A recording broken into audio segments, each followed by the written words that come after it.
देशाच्या उत्तर बाजूला हिमालयाची भिंत आहे. साहजिक तुम्ही उत्तर बाजू जर बंद केली तर तुमच्याकडे कुबेर येणार नाही, असं तुम्ही शास्त्रज्ञ लोक सांगतात. पर्यायाने त्याचे परिणाम या देशावर काय होतील हे सांगण्याची आवश्यकता नाही, परंतु या कार्यानं त्यावर उपाय शोधले. कुठलीही वास्तू न तोडता न पाडता आपणाला त्यावर क्रांतिकारी असे उपाय त्यावर करता येतात. त्यावर पिरॅमिडचा एक समावेश आहे. पिरॅमिड म्हणजे काय?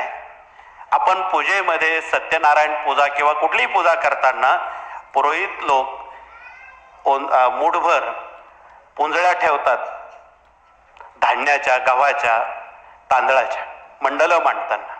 त्याचा आपोआप पिरॅमिड तयार होतं. पुंजळी ठेवली की पिरॅमिड तयार होतं. आणि त्यावर देवत्व येण्यासाठी आपण सुपारीला देवत्व देऊन त्या सुपाऱ्या त्या मंडलांवर मांडल्याबरोबर आपलं चित्त जागेवर येतं, हरवलेलं चित्त जागेवर येतं आणि माणसं मग स्थिर चित्तानं ती पूजा ऐकतात, करतात, बघतात. ही वस्तुस्थिती आहे.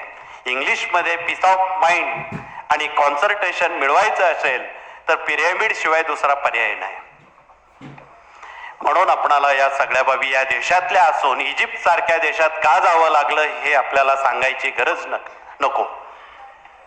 तर ही वस्तुस्थिती आणि गेल्या 18-20 वर्षात या गुरुकुल पीठाची उभारणी करताना पावलागणिक अडचणी आल्या आणि ज्याला अडचण येते तोच शहाणा होतो. या देशात एवढ्या अडचणी आहेत म्हणून या देशातली माणसं आध्यात्मिक झालेली आहेत.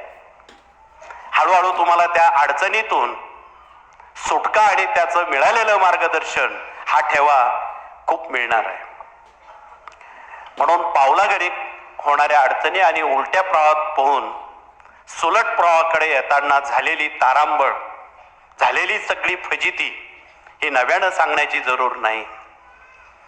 म्हणून या सगळ्या वस्तुस्थितीचा परामर्श घेऊन आपण स्थापत्यशास्त्राचं विशेष महत्त्व आमच्या सगळ्या आर्किटेक्ट इंजिनियर लोकांनी पिरॅमिड कसं असावं, कसंही असू नये, 51 डिग्री 8 पॉइंट पासून 53 डिग्री पर्यंतच ते काम देतं.